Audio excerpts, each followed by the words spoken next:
दोस्तों, एक पिता जिसने अपनी पूरी जिंदगी इस देश के लिए लगा दी, जिसने दशकों तक पत्रकारिता की मशाल थामे रखी, जिसने सत्ता से सवाल पूछने का साहस दिखाया, जिसने लोकतंत्र को मजबूत बनाने में अपना सब कुछ लगा दिया, उसी पिता को आज इस देश ने अपनी ही बेटी की शादी में जाने से रोक दिया। अपनी बिटिया को विदा करने की उस सबसे खास, सबसे भावुक, सबसे यादगार पल में वो शामिल नहीं हो सका। अपनी बेटी को गले लगाकर आशीर्वाद नहीं दे सका, उसके माथे पर हाथ रखकर दुआ नहीं दे सका, उसकी आंखों में नमी देखकर अपनी आंखें नम नहीं कर सका। और ये सब क्यों हुआ? क्योंकि एक नाम काट दिया गया, एक डॉट की वजह से, एक छोटी सी तकनीकी गलती की वजह से, एक ऐसी प्रक्रिया की वजह से जिसका नाम है SIR। अगर एक राष्ट्रीय अखबार के पूर्व संपादक के साथ ये हो सकता है तो आम आदमी की क्या औकात है इस व्यवस्था के सामने? आम आदमी को तो वैसे ही इस देश में कीड़े मकोड़े से ज्यादा कुछ नहीं समझा जाता। उसका दर्द कौन सुनता है? उसकी चीख पुकार कौन सुनता है? उसके आंसू कौन देखता है? नमस्कार दोस्तों, ये खबर बहुत ही मार्मिक है, बहुत ही संवेदनशील है और इसमें वो सारे दृश्य आपके सामने आएंगे जो आपके दिल को दहला सकते हैं, जो आपको बेचैन कर सकते हैं, जो आपको सोचने पर मजबूर कर देंगे कि हम किस देश में जी रहे हैं और किस दिशा में जा रहे हैं। तो शुरुआत करते हैं उस बड़े सवाल से जो धीरे धीरे देश में गूंजने लगा है। इस देश में नागरिकता का जो संकट खड़ा किया गया है, जिसमें छोटी छोटी बातों पर लोगों के नाम वोटर लिस्ट से काटे जा रहे हैं, क्या उसी मापदंड पर सत्ता में बैठे लोगों की भी जांच नहीं होनी चाहिए? जो लोग दूसरों से नागरिकता का सबूत मांग रहे हैं, क्या उन्हें खुद पहले अपना सबूत नहीं देना चाहिए? जो लोग पूछ रहे हैं कि तुम कौन हो, क्या उनसे ये नहीं पूछा जाना चाहिए कि भाई पहले तुम बताओ तुम कौन हो? ये सवाल अजीब लग रहा होगा, लेकिन हालात ऐसे ही बन गए हैं। अब ये सवाल पूछना जरूरी हो गया है क्योंकि जो हो रहा है वो किसी से छिपा नहीं है। आप जानते हैं SIR क्या है? एक ऐसी प्रक्रिया है जिसके तहत वोटर लिस्ट का पुनरीक्षण किया जाता है और इस प्रक्रिया में लाखों करोड़ों लोगों के नाम काटे जाते हैं। सिर्फ पश्चिम बंगाल में लगभग 63 लाख लोगों के नाम काट दिए गए, लगभग 27 लाख लोगों के नाम तकनीकी असंगति के नाम पर हटाए गए हैं। और इन सब में कितने सारे लोग ऐसे हैं जिन्हें ये तक नहीं पता कि उनका नाम क्यों हटाया गया, कब हटाया गया और अब वो क्या करें। अब आइए उस पहली कहानी पर जो दिल हिला देती है। बात है R राजगोपाल साहब की, जो देश के मशहूर अंग्रेजी अखबार द टेलीग्राफ के पूर्व संपादक रह चुके हैं। साल 2016 से 2023 तक उन्होंने इस अखबार का संपादन किया। उनकी पहचान एक ऐसे वरिष्ठ पत्रकार की रही जो सत्ता से सवाल पूछने का साहस रखते थे, जो आलोचना करने से कभी नहीं डरे, जो लोकतंत्र की आत्मा को जीवित रखने में अपना योगदान देते रहे। उनके पिता गांधीवादी विचारधारा के व्यक्ति थे, रिटायर्ड प्रोफेसर थे, केरल गांधी स्मारक निधि के पूर्व राज्य सचिव रह चुके थे। साल 2016 में उनका निधन हो गया। यानी एक पूरा परिवार जिसकी जड़ें इस देश की मिट्टी से, इस देश की संस्कृति से, इस देश के मूल्यों से बहुत गहराई से जुड़ी हुई है। अब देखिए इस परिवार के सबसे छोटे बेटे के साथ क्या हुआ। मार्च 2026 में जाकर अचानक उन्हें पता चला कि बेली गांव विधानसभा की वोटर लिस्ट से उनका नाम हटा दिया गया है। कारण क्या बताया गया? कारण बताया गया कि SIR के दौरान 2002 की वोटर लिस्ट में उनका या उनके दिवंगत पिता का नाम ट्रेस नहीं हो पाया। अब सोचिए, उनके पिता गांधीवादी थे, सरकारी सेवा में थे, सम्मानित प्रोफेसर थे, फिर भी उनका नाम ट्रेस नहीं हो पाया। ये अपने आप में कितनी बड़ी हास्यास्पद बात है। उन्होंने हाई स्कूल का प्रमाण पत्र दिखाया, तमाम दस्तावेज पेश किए, लेकिन फिर भी उनका नाम बिना कोई स्पष्ट कारण बताए हटा दिया गया। उनकी अपील सुप्रीम कोर्ट के निर्देश पर बने ट्रिब्यूनल में पेंडिंग है और इसी की वजह से वो इस बार वोट तक नहीं डाल पाए। याद कीजिए दोस्तों, सुप्रीम कोर्ट ने क्या कहा था? कह दिया था कि इस बार नहीं तो अगली बार वोट डाल लेना। यानी एक नागरिक का सबसे बुनियादी अधिकार छीन लिया गया और इतनी हल्की सी बात कह दी गई। अब आगे की कहानी सुनिए। ये वो हिस्सा है जो दिल को दहला सकता है, सबसे ज्यादा कचोटता है दिल को। राजगोपाल साहब ने 19 मई 2026 को अपने पासपोर्ट नवीनीकरण कराने के लिए बायोमेट्रिक औपचारिकता पूरी कर ली थी। सारा कागजी काम कर दिया गया था, फीस भर दी गई थी, फॉर्म जमा कर दिए गए थे। अब बस इंतजार था पुलिस वेरिफिकेशन का, लेकिन वेरिफिकेशन क्लियर नहीं हो पाया। बताया गया कि उनका नाम वोटर लिस्ट में नहीं है, इसलिए उनका पासपोर्ट नवीनीकृत नहीं होगा। 27 जून 2026 को 100 दिन पूरे हो गए, फिर भी पासपोर्ट नहीं मिला। पुलिस ने एडवर्स रिपोर्ट दे दी थी। उन्हें 17 जुलाई को पासपोर्ट ऑफिस में बुलाया गया। अब त्रासदी सुनिए। इस बीच 17 अप्रैल को सैन फ्रांसिस्को में उनकी बेटी की शादी थी। उनकी बेटी जो खुद कैलिफोर्निया में पत्रकार है, उनकी अपनी बिटिया जिसकी जिंदगी का सबसे बड़ा दिन आ रहा था। ये पिता उस दिन अपनी बेटी के पास नहीं हो सका। उनकी अपनी बिटिया जिसकी जिंदगी का सबसे बड़ा दिन आ रहा था, ये पिता उस दिन अपनी बेटी के पास नहीं हो सका। जरा महसूस कीजिए वो दर्द। अमेरिका ने उन्हें 10 साल का वीजा दिया हुआ है, यानी अमेरिका को उनकी पहचान पर भरोसा है। अमेरिका मानता है कि वो एक भरोसेमंद व्यक्ति हैं, लेकिन हमारी सरकार उनके पासपोर्ट को नवीनीकृत नहीं कर सकी। जो देश उन्होंने अपनी जिंदगी देकर सींचा, वही देश उन्हें अपनी बेटी की शादी में जाने से रोक रहा था। सोचिए दोस्तों, उस पिता पर क्या बीती होगी जब उसकी बिटिया मंडप में बैठी होगी, जब फेरे लिए जा रहे होंगे, जब विदाई का वक्त आया होगा और वो हजारों मील दूर अपने मोबाइल फोन पर वीडियो कॉल कर देख रहा होगा। अपनी बेटी को आखिरी बार वो घर जाते देख रहा होगा, जिसके बाद वो किसी और के घर की हो जाएगी और उसके हाथ सिर्फ एक स्क्रीन होगी। उसे गले लगाने की उसकी इच्छा अधूरी रह गई होगी। उसके माथे पर हाथ रखकर आशीर्वाद देने का सपना टूट गया होगा। जरा सोचिए दोस्तों, ये सिर्फ एक पासपोर्ट का मामला नहीं है, ये एक पिता की भावनाओं का सवाल है।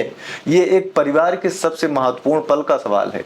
ये उस इंसानी रिश्ते का सवाल है जिसे कोई भी सरकार, कोई भी व्यवस्था, कोई भी कानून छीन नहीं सकता, लेकिन इस व्यवस्था ने छीन लिया। अब राजगोपाल साहब का दिन कैसे शुरू होता? उनका हर दिन वोटिंग अपील स्टेटस चेक करने से शुरू होता है। फिर पासपोर्ट ट्रैकर देखते हैं, फिर उन स्कूल के दस्तावेज को ढूंढते हैं जहां उनकी मां पढ़ी थी, फिर अपने पिता के कामों के दस्तावेज ढूंढते हैं ताकि साबित कर सकें कि उनके माता पिता कौन थे। जरा सोचिए दोस्तों, एक 60 साल से ज्यादा उम्र का सम्मानित पत्रकार जिसने अपनी पूरी जिंदगी इस देश के लिए लगाई, अब उसे अपनी मां और पिता के सबूत ढूंढने पड़ रहे हैं। ये कैसी व्यवस्था है? ये कौन सा न्याय है? और सबसे खास बात यह है कि वो खुद को पीड़ित नहीं दिखाना चाहते।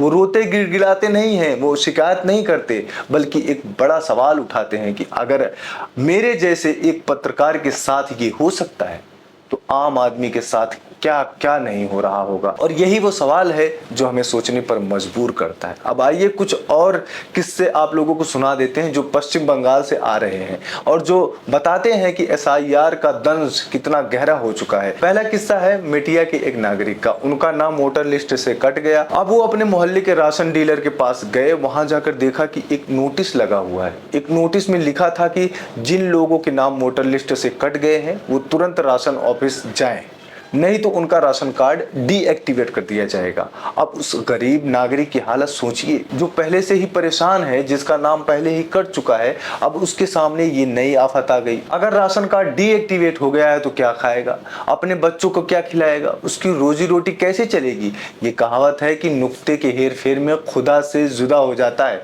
यानी एक छोटी सी बिंदी के इधर उधर होने से शब्द का अर्थ बदल जाता है। लेकिन यहाँ तो हालात ये है कि एक डॉट के हेर फेर में किसी का राशन कटने की नौबत तक आ जाती है, किसी की रोटी छिन जाती है और किसी की जिंदगी की सबसे बुनियादी जरूरत पर खतरा मंडराने लगता है।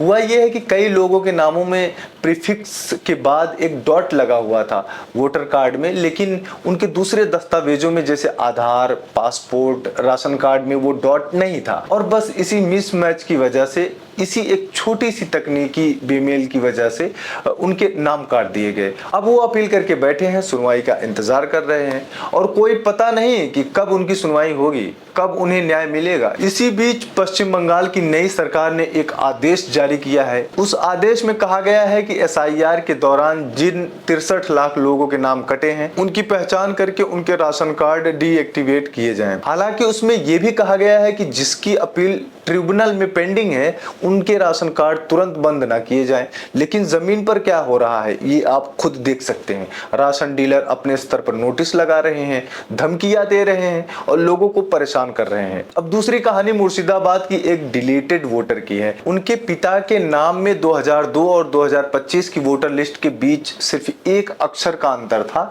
सिर्फ एक अक्षर का, और इसी वजह से उनका नाम काट दिया गया। आप सोचिए 2002 की लिस्ट भी चुनाव आयोग ने बनाई थी, 2025 की लिस्ट भी चुनाव आयोग ने बनाई है। अगर कोई गलती है तो वो चुनाव आयोग की है, लेकिन सजा किसे मिल रही है? सजा मिल रही है उस आम नागरिक को जिसने कुछ गलत नहीं किया।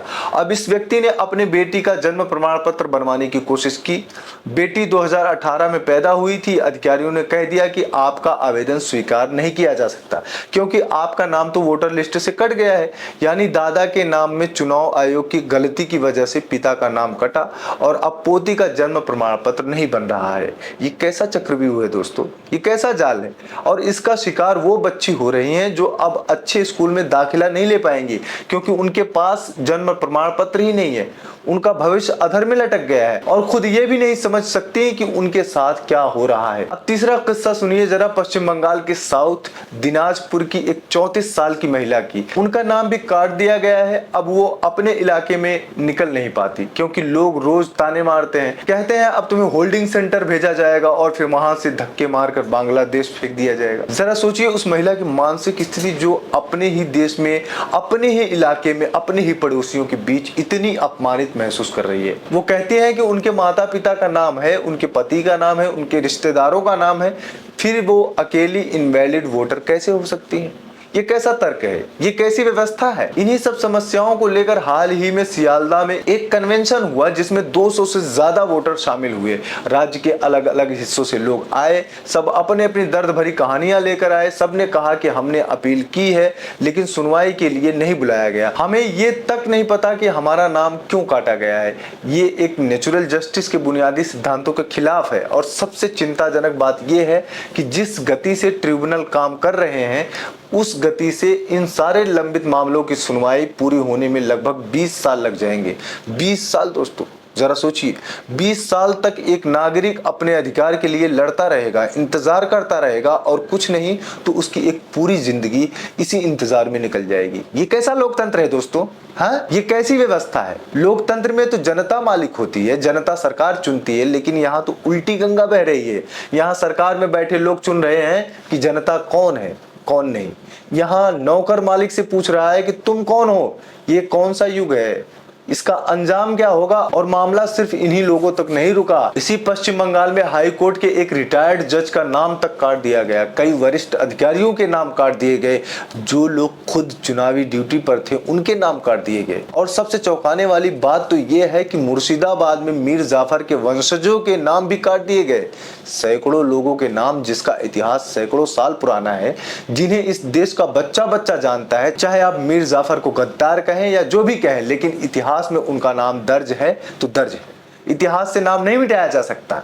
और अब उनके वंशजों का नाम भी काट दिया गया। ये कितनी विडंबना है। इतिहास तो बच गया लेकिन वर्तमान काट दिया गया। अब सोचिए अगर एसआईआर का ये सिलसिला यूं ही चलता रहा तो आगे क्या होगा? कल को अस्पतालों में लोगों का इलाज होना बंद हो सकता है। कह दिया जाएगा कि आपका नाम वोटर लिस्ट से कट गया है, इसलिए आपको आयुष्मान कार्ड के तहत इलाज नहीं मिलेगा।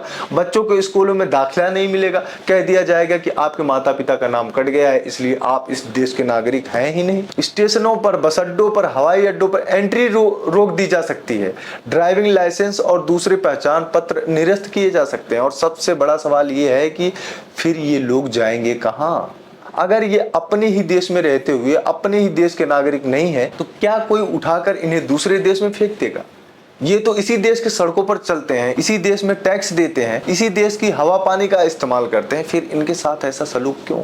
और सबसे बड़ी विडंबना यह है कि इस पूरी प्रक्रिया पर देश के लोग और विपक्षी पार्टियां सर्वोच्च न्यायालय गई, राहत की उम्मीद से गई, लेकिन वहां से जो रवैया दिखा वो भी निराशाजनक रहा।